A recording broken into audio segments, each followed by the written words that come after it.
Hey everybody, welcome back to Stamping School. It's a fun time for me with the annual catalog ending and a new one beginning on May 3rd. This one ends May 2nd. There's a lot of clearance deals. I'll post the link below. You can go and see if there's anything left that you might have your eye on. But this one starts May 3rd, and with it comes new in colors. So they do this every single year. There's 5 colors that are fashionable. They last for 2 years, and every year, some drop off and then some are added. So I thought I would show you the new in colors and a few of the little color comparisons quickly, and then a project.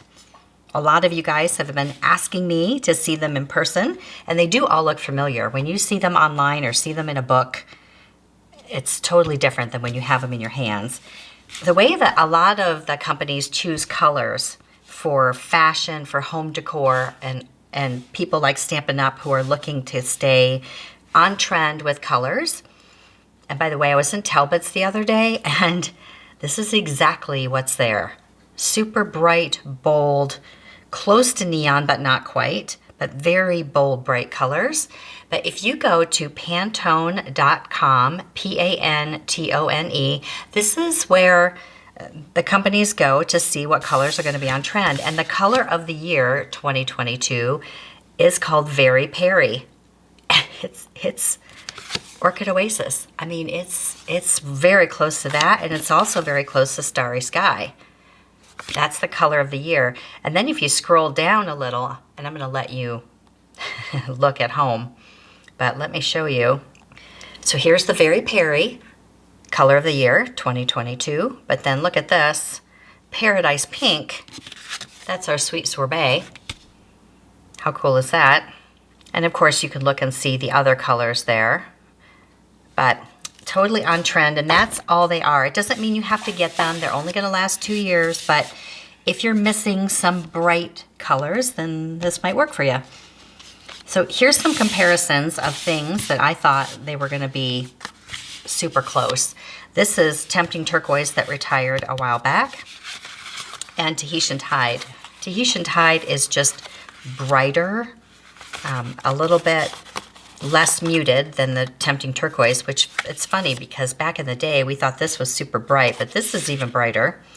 But you could easily interchange them. If you already have Tempting Turquoise, you probably can get away with mixing them. Then we have Parakeet Party, which my first thought was, how close is it to our current Granny Apple Green? And it's completely different. This has a lot more yellow in it. And then Lemon Lime Twist, that one was a few years ago. That has more yellow in it. So you can see this one is definitely brighter. And I love the ink. I love the ink, and these are the blends down here. So when I have the swatches, these are the blends that go with it, which is our alcohol markers. And then this one is the regular water-based marker. It's growing on me. I think I like it. And I love how fresh that green is. All right, so that's Parakeet Party. Orchid Oasis and Starry Sky. Let me put white behind these two because they're dark. This one lends more purple for sure. They're both purple. This one has a lot more blue in it. You can see how different it is than navy, which is quite a bit different. Blueberry Bushel is the one I thought was going to be closest, and it really isn't. This is definitely more purple, and whether your monitor picks them up or not, I'm not sure. But the Blueberry Bushel, which we had a few years back, is close. And then, of course, when you put purples with it, like Concord Crush, that's retired. Gorgeous Grape, which we have right now. Look how different. And you think, but this looks like that, but it really doesn't. It's not even close. Gorgeous Grape. Here's the Highland Heather. And then I thought, what about the Lilac from a few years ago? Look at this one. Not even close to that. Look at this old bag. I save these things. I have no idea why. I think, oh, I'm going to use that one day. No. All right, Eggplant. And so really, they're blues, but they're purples, and they're really, this is like a hot periwinkle, and this is like a royal purpley blue. So those are going to be really fun to work with. And look how they layer together so nicely. That's fun. So the last one, Sweet Sorbet, I thought was going to be watermelon. Oh, it's close though. It's really close. I don't know if you can see it.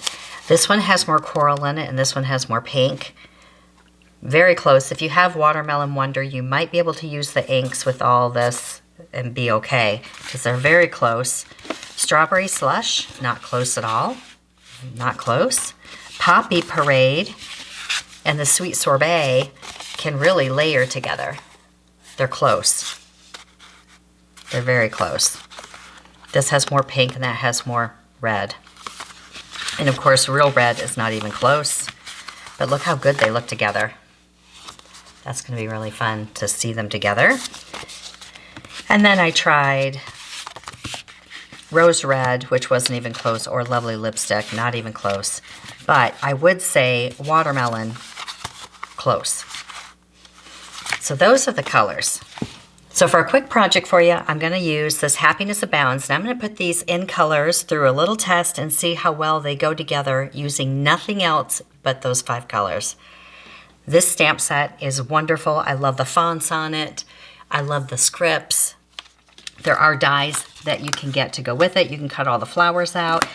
And some of these little long dies, and actually this one, I don't know if you can see it, it's to look like torn notebook paper, and it's the one that they used on the cover right here. Everybody keeps saying, where is that? And it's in this die set right here. This one will create those backgrounds on your paper like this. It just cuts out the relief of it. It's really pretty, like a lattice. So I'm not using the dies today. I'm just going to use the stamp set. So I ordered this die set, which I think is fantastic. It's called Fabulous Frames. It's 6 pieces, and they have some subtle etching and embossing in them. So can you see this is that frame has just some gentle embossing in it. So this one cuts the frame, and it also gives you that piece for the inside. This oval, it's kind of an oval. It's a circle, it's an oval. That will cut this one, and there's some very gentle detailing around the outside. And then this big frame right here, so you can make a frame. I love that it gives you that relief for the inside. There's this little guy for greetings. And these guys right here will give you 4 corners. One of them has little embossed lines, and this one has little embossed scrolls, and those are really fun. That's going to be really fun to play with later. But for today, for this one, I cut it in white, and then I also cut it in green. And I'm going to try to do a little frame and see how all the colors look together. So I stamped these flowers and a little sentiment all in the Starry Sky. And I brought the blends in, and we're just going to add a little bit of color. You know, the blends come in pairs of 2. They're alcohol markers. It doesn't matter which one you start with, honestly. You can start with the dark or you can start with the light. I tend to use just the bullet tips unless I have something really big to color. And I just start adding that color in there, and then I go back and add the second color. Because I stamped in the regular ink, they are not going to bleed. If you're going to use something with water base, like a water-based marker or a watercolor pencil, then you're going to want to use a permanent ink. But for this one, these work great with the alcohol markers. So I'm going to try to use all of these. So I already did the Starry Sky, which is the darkest one. I did it in the ink. I'm going to stick with these to color. Let's do this light one. It's going to be really hard for me not to call this turquoise. I know it. I'm going to add this color up here. I already did one version of this. I'll show you what it looks like. And I'll show you the cards we're going to put it on. Actually, let's use this one to dot the color on the inside. Maybe a little bit of the dark here, just a little bit. Now, I'm going to use the brush tip on this big area. When you're using such bold colors, it's really good to leave some white in there and not color directly all over the lines. Just try to leave a little bit of room. I'm going quick because I don't want you falling asleep on me while I'm coloring. I'm going to let that dry, and we're going to use the dark on it in a minute, but I'm going to use the light Orchid Oasis on this one. I'm going to do some light here. I'm going to fill it in, but leaving some white space. It's bold. It's bright. I'm going to go back to the dark Sorbet. And I found there wasn't a huge difference in the dark and the light Sorbet, personally. But it's a pretty color. Very fresh. And even though I'm getting closer to the lines, I'm still going to leave some white spaces in there. And if you look at cards in the store, a lot of them are colored that way. They're not colored all the way up to the line. You don't have to feel like it's got to be so perfect. And then let it dry because it'll look a little different. I'm just going to add it a little bit darker. There. I'm going to add this very bright frame right on top of it.